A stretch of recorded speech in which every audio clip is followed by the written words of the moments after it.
Dears, hello my dears, welcome welcome welcome रिनाज my happy life को। आज आसी 48 आवर गोटे रूल, 48 आवर्स रूल।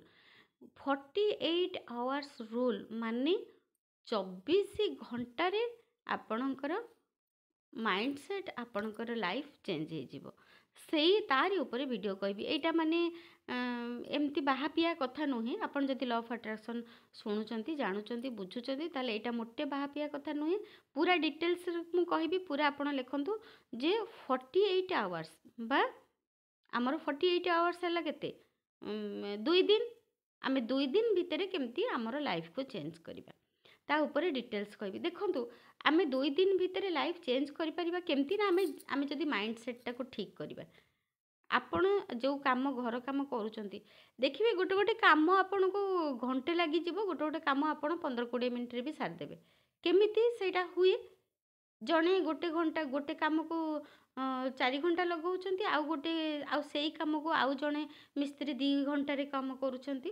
केमती सेटा होउची ना? केवल आम माइंडसेट अनुसार, आम माइंडसेट अनुसार आमे देखंतु जेतेबेले आपनकर गोटे हठात गोटे दरकार पड़े, हठात दरकार पड़े माने धर आपणकर हठात आपन भूली जाइचंती, आपणकर गोटे बाहाघर को जिबार अछि कि गोटे जन्मदिन रे जिबाको अछि, मोटे आउ हाथ रे आपणकर 2 घंटा कि 3 घंटा टाइम अछि। आउ से रास्ता भी आपनको से 3 घंटा भितरे रास्ता भी पळै जिवो, 2 घंटार रास्ता तांगो गोटे बाहाघर पार्टी को जिबा पई। किंतु से एते कम समय भितर आपण गिफ्ट किनिबे, सज हेबे, गाड़ी धरिबे, जाइकी बाहाघर रे पहुँचिबे। केतेबेले एते कम समय भितर आपण ये काम करिबे, आपण पूरा हड़बड़े जिबा, अरे मु भूली गली तो आज तो मु एईटा मोर एबे हबार थिला, केमती भूली गली, एते कम समय भितर केमती करिबी। किंतु आपण मन पकांतु जे आपण से कम समय भितर भी आपण से कामटा को करि देइछंती, गिफ्ट भी किनिचंती, आउ जाइकी भी ठीक समय आपण से पार्टी रे भी पहुँची भी चंती। ठीक से मन पकांतु। आउ एईटा भी मु आपन को कहबी, मो निज कथा। एईटा काहेकि कहूची ना, मु काहेकि कहूची, मु गोटे बुक रीडिंग मु करिथिली। देखंतु मु तो बुक रीडिंग सब गूगल रो तांको ना टिके अखाड़ो ना, सेतिपई मु मन रहिलानी, मु लिखि देइची। जापान रो जणे 1999 मसिया रे जापान रो जणे बिजनेसमैन गोटे एक्सपेरिमेंट करिथिले। आउ तांको ना हैला मसाउ कावासाकी। से जो जापान रो जणे बिजनेसमैन तांको ना हैला मसाउ कावासाकी। 1999 मसिया रे से गोटे बही लिखिथिले। से बहीर ना होची 48 आवर्स रूल। से बहीर ना हैला कोन, मु गूगल रे पढुथिली, से बहीर ना हैला 48 आवर्स रूल। जापान रो जणे बड़ बिजनेसमैन तांको फैक्ट्री रे 100 जण लोक थिले। सी एक्सपेरिमेंट कला परे सक्सेस पाइला परे जेमती जणे लोक केमिति 48 घंटा बा 2 दिन भितर तार लाइफ परिवर्तन करि पारिबो, आ जणे चाहिए मासक भितर भी परिवर्तन करि पारिबो नाही, ताहारी ऊपर से बही लिखिचंती। कोन ना मसाउ कावासाकी मसाउ कावासाकी तांको ना 1999 रे से लिखिथिले। तापर से कौन कले, तांको फैक्ट्री 100 जण मिस्त्री थिले, लेबर थिले, 100 जण लेबर थिले। से लेबर को 2 भाग रे विभक्त कले। से जो लेबर मान को 2 भाग रे विभक्त कले। 50 जण को कहले गोटे काम को 50 जण को कहले आपण सप्ताहे नियंतु से काम करिया पई। आउ 50 जण को 2 दिन देले, अलग अलग टाइम देले। आ ता पई काहा को किछि कहिलेनी, एक्सपेरिमेंट कले। 2 दिन भितर मते एतिकी काम करिकी जेमती हो दियंतु। आ जो माने सप्ताहे जहा को टाइम दिया थिला तांको भी से भी तांको भी कहले मते जेमिति हो सप्ताह भितर एई काम को करिकी दियंतु। कौन हैला एका काम एका जिंस सबु सेम, किंतु 50 जन को 2 दिन दिया हला, आउ 50 जन को 7 डेज माने गोटे वीक दिया हला। सेथिरो से एक्सपेरिमेंट करिकी देखिले जे 90% सक्सेस होउचंती 2 घंटा रे जो माने करिसंती। ଆଉ ଗୋଟେ ୱିକ୍ ପାଇଁ ଯେଉଁ 50 ଜଣଙ୍କୁ ଦେଇଥିଲେ ତା ଦେହରୁ ବହୁତ କମ୍ ଲୋକ ସକ୍ସେସ୍ ହେଇଛନ୍ତି, ଆଉ ଅଧେ କାମ କମ୍ପ୍ଲିଟ୍, ଆଉ ଅଧିକାଂଶ 90% 10% ସକ୍ସେସ୍ ହେଇଛନ୍ତି, 90% ଲୋକ କରିନାହାନ୍ତି, କାମ କମ୍ପ୍ଲିଟ୍ କରିନାହାନ୍ତି। ତା କାରଣ କ'ଣ? ସେଇଟା ସେ ପୁରା 48 ଆୱାର୍ସ ରୁଲ୍ ବୁକ୍ରେ ପୁରା ଡିଟେଲ୍ ଲେଖିଛନ୍ତି। କ'ଣ ଲେଖିଛନ୍ତି ନା ସେ ସେଇଟା ରିସର୍ଚ୍ଚ କରିସାରିଲା ପରେ ସେ ବହିରେ ଲେଖିଛନ୍ତି, ଯେତେବେଳେ ଆମେ ନିଜେ ଡିସାଇଡ଼୍ କରୁ, ଯେତେବେଳେ ଆମେ ବ୍ୟସ୍ତ ହୋଇପଡ଼ୁ, ଦେଖିବେ ଆମର ପରୀକ୍ଷା ଗୋଟେ ସାଧାରଣତଃ ଗୋଟେ ଆପଣ ଦେଖିବେ ଆମର ଯେତେବେଳେ ପରୀକ୍ଷା ପାଖେଇ ଆସେ, 15 ଦିନ ପରୀକ୍ଷା ଥିବ, ଆମେ ରାତି 3ଟାରୁ ଆଲାର୍ମ ଦେଇ ବସି ପଢ଼ିବା ପଢ଼ିବା ପଢ଼ିବା, ପୁଣି ରାତି 12ଟା ଯାଙ୍କେ ପଢ଼ିବା, କିନ୍ତୁ ବର୍ଷ ଆରମ୍ଭରୁ ଶୋଇବା। ଯେମିତି ପରୀକ୍ଷା 15 ଦିନ ଥିବ, ଧଡ଼ପଡ଼ ହେଇ ପୁରା ରାତି 3ଟାର ଆଲାର୍ମ ଦିଆହେବ, ଉଠିକି ପଢ଼ା, ପୁରା ଜୋରସୋର ଚାଲିଲା ପଢ଼ା। ଆମରି ସାଧାରଣ କଥାରୁ ଦେଖିବେ, ଯେମିତି ପରୀକ୍ଷା ମୁଣ୍ଡ ଉପରକୁ ପଳେଇ ଆସିବ 15 ଦିନ ଥିବ, ତାପରେ ଚାଲିଲା ବାହାଘର ବେଳେ ବାଇଗଣ ରୁଆ, ପୁରା ଜୋରସୋରକିରି ପୁରା ପଢ଼ା ଜୋର ଚାଲିବ ଚାଲିବ ଚାଲିବ ଚାଲିବ। ତଥାପି ସେତେବେଳେ ବି ଆମେ ଯେଉଁ ପଢ଼ୁ, ବହୁତ ଜିନିଷ ପଢ଼ି ଦେଉ, ବହୁତ ପରୀକ୍ଷାରେ ବି ଭଲ କରୁ। କେମିତି, କାହିଁକି ସେଇ ଜିନିଷଟା ହୁଏ? ସେଇଟା ହୁଏ ସେମିତି ଯୁଦ୍ଧକାଳୀନ ଭିତ୍ତିରେ, ମାନେ ଯେଉଁଟା 48 ଆୱାର୍ସ ରୁଲ୍ ବହିରେ ଲେଖା ଅଛି, ଯେ ଯେତେବେଳେ ଆମେ କମ୍ ସମୟ ନେଉ, ଚ୍ୟାଲେଞ୍ଜ ନେଉ, କମ୍ ସମୟ ନେଉ, ସେ ସମୟରେ କ'ଣ ହୁଏ ନା ଆମ ବ୍ରେନ୍ ଆମର ମାନେ ଠିକ୍ କରେ ଯେ ମୋତେ 2 ଦିନ ଭିତରେ ଏତିକି କାମ କରିବାର ଅଛି। ସେତିକି କାମ ଉପରେ ତାଙ୍କର ଫୋକସ୍ ଆମ ବ୍ରେନ୍ର ବହୁତ ରହେ, ଆମ ନିଜର ଫୋକସ୍ଟା ରହେ। ଯେମିତି ପରୀକ୍ଷାଟା ପାଖେଇ ଆସିଲେ ଆମେ କ'ଣ କହୁ, ପୁରା ଲାଗି ପଡ଼ିକି ପରୀକ୍ଷା ଛଡ଼ା ଆମକୁ ଆଉ କିଛି ଦେଖାଯାଏନି, ଖାଲି ପରୀକ୍ଷା, ପାଠ କେମିତି ପଢ଼ିବା, ପରୀକ୍ଷା ଦେବା। କିନ୍ତୁ ବର୍ଷ ଆରମ୍ଭରୁ ଶୋଉ। ଏକ୍ଜାକ୍ଟ ସେମିତି ଯେ ଆମେ ଯଦି 48 ଆୱାର୍ସ ରୁଲ୍ରେ ଯେଉଁମାନେ କାମ କରିଥିଲେ, ସେମାନେ ସେମିତି ପୁରା ଟୋଟାଲି 100% ଫୋକସ୍ ଦେଲେ 48 ଆୱାର୍ସ ଉପରେ। ଆଉ କେମିତି ଆରେ ଏତେ କମ୍ ସମୟ ଭିତରେ ଆମକୁ ଏତିକି କାମ କରିବାର ଅଛି, ପୁରା ଯୁଦ୍ଧକାଳୀନ ଭିତରେ ପୁରା ସମସ୍ତେ ଲାଗି ପଡ଼ିଲେ ସେ କାମ କରିବାକୁ। ତା ଦ୍ୱାରା କ'ଣ ହେଲା ନା ଟୋଟାଲ ତାଙ୍କର ସବୁଯାକ ଫୋକସ୍, ମାନେ ତାଙ୍କର ସବୁଗୁଡ଼ାକ ମାନେ ଚିନ୍ତା, ସବୁଗୁଡ଼ାକ ବୁଦ୍ଧି, ତାଙ୍କର ସବୁଗୁଡ଼ାର ମାଇଣ୍ଡ ପାୱାର ମାନେ ତାଙ୍କ ବ୍ରେନ୍ର ଯେଉଁ ଶକ୍ତି ଆଉ ତାଙ୍କ ମନର ଶକ୍ତି, ସେ ସବୁଯାକ 48 ଘଣ୍ଟା ପର୍ଯ୍ୟନ୍ତ ଲାଗିଗଲା।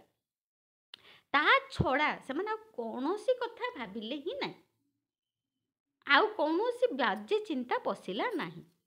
ସେଥିପାଇଁ ସେମାନେ 48 ଘଣ୍ଟା ଭିତରେ କାମ କରିକି ସକ୍ସେସ୍ ପାଇଗଲେ।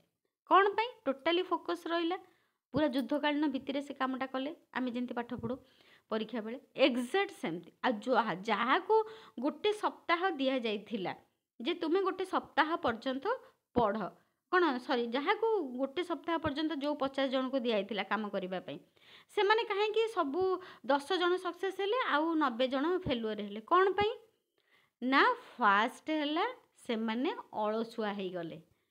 ହଁ ଟାଇମ୍ ଅଛି ତ କରିବା, ଆଉ ପ୍ରଥମରୁ ଆମେ ଯେମିତି ପଢ଼ିବା ତ, ଆଉ ଟାଇମ୍ ତ ଅଛି କରିବା, ଆଉ 1ରେ ଅଳସୁଆ, 2ରେ ସମୟର ହେୟଜ୍ଞାନ, ଏତେ ସମୟ ତ ଅଛି କରିବା, ଆଉ ମାନେ ଇମ୍ପୋର୍ଟାନ୍ସ ଦେଲେନି, ଫୋକସ୍ କଲେନି, ଆଉ ନିଜର ବ୍ରେନ୍ ପାୱାରକୁ ଖଟେଇଲେନି। ଏଥିରେ କ'ଣ ହେଲା, 48 ଆୱାର୍ସରେ କ'ଣ ହେଲା ନା ଟୋଟାଲି ସମସ୍ତ ଶକ୍ତିକୁ ସେ କାମରେ ଲଗେଇଲେ, ସମୟଟାକୁ ବି ଜଗିକି ପୁରା ଫୋକସ୍ କଲେ, ମୁଣ୍ଡର ବ୍ରେନ୍ ପାୱାର ବି ଲଗେଇଲେ, ଆଉ ପୁରା ଯୁଦ୍ଧକାଳୀନ ଭିତରେ କାମ ବି କଲେ, ଫିଜିକାଲି ବି ଆକ୍ଟିଭ୍ ରହିଲେ। ଆଉ ଯେଉଁମାନେ ରେଜଲ୍ଟ ପାଇଲେନି ସେମାନେ କ'ଣ ହେଲା, ଫିଜିକାଲି ବି ଆକ୍ଟିଭ୍ ହେଲେନି, ଲେଜି ହେଇଗଲେ, ଅଳସୁଆ ହେଇଗଲେ। ସମୟ ତ ଅଛି କରିବା, ଭିତରେ ତାଙ୍କର ସବୁ ଜିନିଷ ଅଳସୁଆମୀ ହେଇଗଲା, ଆଉ ସବୁ ଜିନିଷକୁ ସେ ହେୟଜ୍ଞାନ କଲେ, ତାଙ୍କର ବୁଦ୍ଧି ବି ଠିକ୍ ସେ କାମ କଲାନି, ବ୍ରେନ୍ ପାୱାର ବି ଠିକ୍ ସେ କାମ କଲାନି, ସେମାନେ 90% ଫେଲୁଅର୍ ହେଲେ। ଏଇସବୁ ଜିନିଷ କେମିତି ହୁଏ? ଯେଉଁମାନେ ସକ୍ସେସ୍, ଯେଉଁମାନେ ପାଆନ୍ତି, ସଫଳତା ପାଆନ୍ତି, ସେମାନେ କ'ଣ କନସିଷ୍ଟେନ୍ସି ରଖନ୍ତି, ମାନେ ସେମାନେ ରେଗୁଲାର ହୁଅନ୍ତି, ମାନେ ସବୁଦିନେ ସେମାନେ କାମରେ ଲଗାନ୍ତି, ଆକ୍ଟିଭ୍ ରହନ୍ତି। ଆପଣ 2 ଦିନ ମର୍ଣ୍ଣିଂ ୱାକ୍ କରିବାକୁ ଯିବେ, 4 ଦିନ ବେଳକୁ ଶୋଇପଡ଼ିବେ। କେମିତି ଆପଣ ସୁସ୍ଥ ରହିବେ? ଆପଣ ଲ ଅଫ୍ ଆଟ୍ରାକ୍ସନ୍ 2 ଦିନ ଲେଖିବେ, 3 ଦିନ ବେଳକୁ କହିବେ ନା ଥାଉ ମୁଁ ଖରାବେଳେ ଦେଖିବି। ସେଇଟା ଆପଣ କେମିତି ଆପଣଙ୍କର ଲ ଅଫ୍ ଆଟ୍ରାକ୍ସନ୍ କାମ କରିବ? ଆମର ସବୁଠୁ ବଡ଼ ଜିନିଷ ହେଲା ଆମର ଅଳସୁଆମୀ। ଯୋଉଟା ଆମକୁ କଷ୍ଟ ଲାଗେ ଆମେ ତାକୁ ହିଁ ଆଗ କରିବାକୁ ପଡ଼ିବ। ତାଙ୍କୁ ଟାର୍ଗେଟ୍ ଦିଆହେଇଥିଲା 48 ଘଣ୍ଟା ଭିତରେ ସାରିବ। ସିଏ ସବୁ ଜିନିଷକୁ ମୁଣ୍ଡ କୁଆଡ଼େ ନ ପୂରେଇକି ସେ 48 ଘଣ୍ଟା କାମ ଉପରେ ଫୋକସ୍ କରିକି କାମ ସାରିଦେଲେ, ସକ୍ସେସ୍ ହେଲେ। ସେମିତି ଆପଣ ଯଦି ପୁରା ଟାର୍ଗେଟ୍ କରିବେ, ନା ମୋତେ ଏଇଟା କରିବାର ଅଛି, ଆଉ 10ଟା ଗୋଲ୍ କରିବେନି, ଗୋଟିଏ ଗୋଲ୍କୁ ଧରିବେ, ଗୋଟିଏ ଆପଣ ଏମ୍କୁ ରଖିବେ, ନା ମୋତେ ଏଇଟା କରିବାର ଅଛି, ଆକ୍ସନ୍ ନେବାର ଅଛି। ଅଳସୁଆମୀ ନୋ, ଲେଜିନେସ୍ ଆଣିବାର ନାହିଁ, କରିବାର ଅଛି, ମୋତେ ଏଇଟା କରିବାର ଅଛି। ଯେଉଁ ବିଜନେସ୍ ବି ଆପଣ ଆରମ୍ଭ କରନ୍ତୁ, ଯୁଦ୍ଧକାଳୀନ ଭିତ୍ତିରେ 48 ଆୱାର୍ସ ରୁଲ୍ରେ ଯଦି ଆପଣ କାମ କରିବେ, ଏ ବହି ଆପଣ ଗୁଗୁଲରେ ସର୍ଚ୍ଚ କରିପାରିବେ, ଜାପାନିଜ୍ ବହି ଆପଣ ହିନ୍ଦୀରେ ତାକୁ ଇଏ କରିକି ପଢ଼ିପାରିବେ, ଇଂଲିଶରେ ବି ଇଂଲିଶରେ ଆସୁଛି, ଆପଣ ପଢ଼ିପାରିବେ 48 ଆୱାର୍ସ ରୁଲ୍ ଜାପାନୀ ବିଜନେସମ୍ୟାନଙ୍କର। ସେଇଟା ବି ସେଥିରେ ଦେଇଛନ୍ତି। ଆମକୁ ଷ୍ଟ୍ରଙ୍ଗ ହେବାକୁ ପଡ଼ିବ, ଆମକୁ ସବୁବେଳେ ଯୁଦ୍ଧକାଳୀନ ଭିତ୍ତିରେ କାମ କରିବାକୁ ପଡ଼ିବ। ସେଥିପାଇଁ ତ ଜାପାନ ହେଉଛି ସୂର୍ଯ୍ୟ ଉଦୟର ଦେଶ। ସେମାନେ ଏତେ ସକ୍ସେସଫୁଲ୍, କାରଣ ସେମାନେ ପରିଶ୍ରମ ବହୁତ କରନ୍ତି, ସେମାନେ ବହୁତ ପରିଶ୍ରମ କରନ୍ତି, ଆଉ ସେମାନେ ସବୁବେଳେ ସଫଳତା କଥା ହିଁ ଚିନ୍ତା କରନ୍ତି, କାମ କଥା ହିଁ ଚିନ୍ତା କରନ୍ତି, କ'ଣ ମୁଁ କରିବି, ତା ଛଡ଼ା ଆଉ ସେ କୌଣସି ଜିନିଷ ମୁଣ୍ଡରେ ଭର୍ତ୍ତି ହିଁ କରନ୍ତିନି। ସେଥିପାଇଁ ସେ ସକ୍ସେସ୍। ଆପଣ ଯେଉଁ ଜିନିଷ ବି କରନ୍ତୁ, ଗୋଟେ ଆପଣ ଆଗ ଡିଜାୟାର ଫିକ୍ସ କରିବେ, ମୋର ଏଇଟା ମୋର ମାନେ ମୋର ବହି ଲେଖିବାର ଅଛି, ମୁଁ ବହି ଲେଖିବି। ଡେଲି 1 ଘଣ୍ଟା ଟାଇମ୍ ବାହାର କରିବେ, ମୁଁ ଆଜି ବହି ଲେଖିବି। ମୋର ଆଜି ମୋର ଡ୍ରେସ୍ ଥାକକୁ ସଜାଡ଼ିବାର ଅଛି, ଯେମିତି ହଉ ଆଜି ସଜାଡ଼ିବି। ମୋ ମାଇଣ୍ଡ ସେଟ୍ କରିବାର ଅଛି, ମୋ ମାଇଣ୍ଡ ସେଟ୍ କରିବାର ଅଛି। ମୁଁ ଲ ଅଫ୍ ଆଟ୍ରାକ୍ସନ୍ ପାଠ ପଢ଼ିବି, ମୋତେ ଆଜି ଘଣ୍ଟେ ବହି ପଢ଼ିବାର ଅଛି। ଆଗ ନିଜେ ଆଗ ଷ୍ଟ୍ରଙ୍ଗ ହେଇକି ଯୁଦ୍ଧକାଳୀନ ଭିତ୍ତିରେ କାମ କରିବାକୁ ପଡ଼ିବ, ଯେମିତି ଆମେ ପରୀକ୍ଷା ବେଳେ ପାଠ ପଢ଼ୁ। ଗୋଟେ ମୁଁ ସତ ଘଟଣା କହିବି ଆପଣଙ୍କୁ, କେମିତି ଆମ ମାଇଣ୍ଡ ସେଟ୍ ଆମ ଆକ୍ସନ୍ ଦ୍ୱାରା ଆମେ ସବୁକିଛି ଆଚିଭ୍ କରିପାରିବା ବହୁତ କମ୍ ସମୟ ଭିତରେ। ଯେତେ ବଡ଼ ବଡ଼ ଆପଣ ସଫଳତା ଲୋକ ଦେଖୁଛନ୍ତି, ସଫଳ ଲୋକ ଦେଖୁଛନ୍ତି, ଯେଉଁମାନେ ବହୁତ ସଫଳ ପାଇଛନ୍ତି, ସେମାନେ ଏମିତି କାମ କରନ୍ତି 48 ଆୱାର୍ସ ରୁଲ୍ରେ। ଜାପାନୀଙ୍କର ଯେଉଁ 48 ରୁଲ୍ସ, ଯେଉଁ 48 ଆୱାର୍ସ ରୁଲ୍ ଯେଉଁ ଲେଖା ଅଛି, ସେଇଭଳି ସେ କାମ କରନ୍ତି ରେଗୁଲାର ଯୁଦ୍ଧକାଳୀନ ଭିତରେ। ମୋର କରିବାର ଅଛି, ନା ମୁଁ ଶୋଇବିନି, ଯେଉଁଟା ମୋତେ କଷ୍ଟ ଲାଗୁଛି ଆଗ ମୁଁ ସେଇଟାକୁ କରିବି, ତାପରେ ଯେଉଁଟା ସହଜ ସେଇଟା ପଛରେ କରିବି। ସେଇଟା ହିଁ ହେଲେ ହିଁ ଆପଣ ସକ୍ସେସ୍ ପାଇବେ। ମୁଁ ଏଠି ଗୋଟେ ଉଦାହରଣ ଦେଉଛି, ମୋର ପର୍ସନାଲ୍। ଗୋଟେ ଥର ମୋର ଟ୍ରେନରେ ଯିବାର ଥିଲା ବାଙ୍ଗାଲୋର, ମୁଁ ଆଉ ମୋ ଗୋଟେ ସାଙ୍ଗ ଯିବାର ଥିଲା। 4:30ରେ ଟ୍ରେନ୍, 4ଟାରେ ମୋର ନିଦ ଭାଙ୍ଗିଲା। ସେଦିନ ଆଲାର୍ମ ମୋତେ ଶୁଭିନି, କ'ଣ ହେଇଛି କେଜାଣି, ମାନେ ସେଦିନ ବହୁତ ଗଡ଼ବଡ଼ ହେଇଯାଇଥିଲା। ଆମର ଏଠୁ ହେଉଛି 11 କିଲୋମିଟର ଆମ ଷ୍ଟେସନ୍, ଆମ ଘର ପାଖରୁ। ଅଧଘଣ୍ଟା ଟାଇମ୍ ଅଛି, 4:30ରେ ଟ୍ରେନ୍ ଆସି ପହଞ୍ଚିବ। 4ଟାରେ ନିଦ ଭାଙ୍ଗିଲା, ପୁଣି ଗାଡ଼ି ବାହାର କଲାବେଳକୁ ଆମ ଗାଡ଼ି ପଛରେ ଆଉ ଗୋଟେ ଗାଡ଼ି ଥୁଆ ହେଇଥିଲା। In the mean time universe always working out for me. ସେଥିପାଇଁ ସବୁ କାମ ଠିକ୍ ହେଇଗଲା। ସେ ପଛ ଗାଡ଼ିବାଲାକୁ ଆମେ ସାଙ୍ଗେ ସାଙ୍ଗେ ଫୋନ୍ କଲୁ, 5 ମିନିଟ୍ରେ ଆସି ସେ ଗାଡ଼ି ବାହାର କରିଦେଲେ। ତାପରେ ଆମେ ଗାଡ଼ିରେ ବସିଲୁ। କେମିତି ଆମେ ଗଲୁ, ନା ମୁଁ କହିଲି ବ୍ରସ୍ କରିବାନି, ଜଷ୍ଟ ମୁଁ ଖାଲି ଡ୍ରେସ୍ ଗୋଟେ ଗଳେଇଲି, ବ୍ରସ୍ କଲୁନି, ସବୁ ପ୍ୟାକିଂ ହେଇକି ରାତିରେ ଥିଲା, ଖାଲି ଧରିଲୁ ଚାଲିଲୁ। ମୁଁ କହିଲି ଟ୍ରେନ୍ରେ ଥରେ ବସିଗଲା ପରେ ଟ୍ରେନ୍ରେ ବ୍ରସ୍ କରିବା। ବିଶ୍ୱାସ କରନ୍ତୁ, ଆମେ ଯାଇ ଜଷ୍ଟ ପହଞ୍ଚିଛୁ, 10 ମିନିଟ୍ ଲେଟ୍ ଥିଲା ଗାଡ଼ି। ପହଞ୍ଚିକି ଗାଡ଼ି ସବୁ ଆଟାଚ୍ ଫାଟାଚ୍ ରଖିଛୁ, ତାପରେ ଗାଡ଼ି ଆସିକି ପହଞ୍ଚିଲା। ଆମେ ପୁରା ଆରାମସେ ଯାଇକି ପହଞ୍ଚିଲୁ ବାଙ୍ଗାଲୋରରେ। କେମିତି ଅଧଘଣ୍ଟା ଭିତରେ କେମିତି ଆମେ ବାହାରିକି, ପିନ୍ଧିକି, ଗାଡ଼ି ବାହାର କରିକି, ଗେଟ୍ରେ ତାଲା ପକେଇକି, ଗାଡ଼ିକୁ ପାର୍କିଂ କରିକି, କେମିତି ଏତେ କମ୍ ସମୟ ଭିତରେ ହେଇପାରିଲା? କେମିତି ହେଇପାରିଲା? ଏଇ 48 ଆୱାର୍ସ ରୁଲ୍ରେ ହେଇପାରିଲା। ମାନେ ଆମ ବ୍ରେନ୍ ପାୱାର, ଯେମିତି ଆମେ ଭାବିବା ସେମିତି ଆମେ ବ୍ଲେସିଂସ୍ ପାଇବା। ଆମେ ଭାବିଲୁ ଯେ ନା ଆମେ ଯେମିତି ହଉ ଟ୍ରେନ୍ ପାଇବା। ଆମକୁ ୟୁନିଭର୍ସ ଆମକୁ ଅଲୱେଜ୍ ୱାର୍କିଂ, ୟୁନିଭର୍ସ ଆମକୁ ନେଇକି ଆମ ଟ୍ରେନ୍ରେ ବସେଇଦେଲେ। ଅଧଘଣ୍ଟା ଭିତରେ ଆପଣ ବିଶ୍ୱାସ କରନ୍ତୁ, आज मुझे बही माने पढ़ी काली से बहीटा पढ़ी बोली ही आज आपन को एक से कथाटा मुझे कहीपरुची पुराणा कथा सेटा ही हूँ 48 आवर रूल माने आपन को पूरा ठाण नवा को पड़ो मत करने को पड़ो दी दिन भितर मत एतिक काम करने को पड़ो से मो पिला को मु टू डू लिस्ट शिखुच आ जोठी आप अलसुआ हो गले थाउ काली करी से काली आसबनी एबे करुची काली काम भी मु एबे करी आसंता काली काम भी मु एबे करी एटा करने को पड़ो सेटा ही हूँ 48 आवर्स रूल आप गूगल सर्च करें से बहीटा से 1999 मसीह से लिखी बही thank you so much God bless you more ये जो 48 आवर रूल बही पढ़ा केमती लगिला तार पॉइंट गुड़ाक आपन को केमती लगिला मते कमेंट करके जनइबे thank you God bless you God bless you God bless you जो काम आपन को बेसी कष्ट लगुची सेटा को आग करंतु मु कहिबी थैंक यू।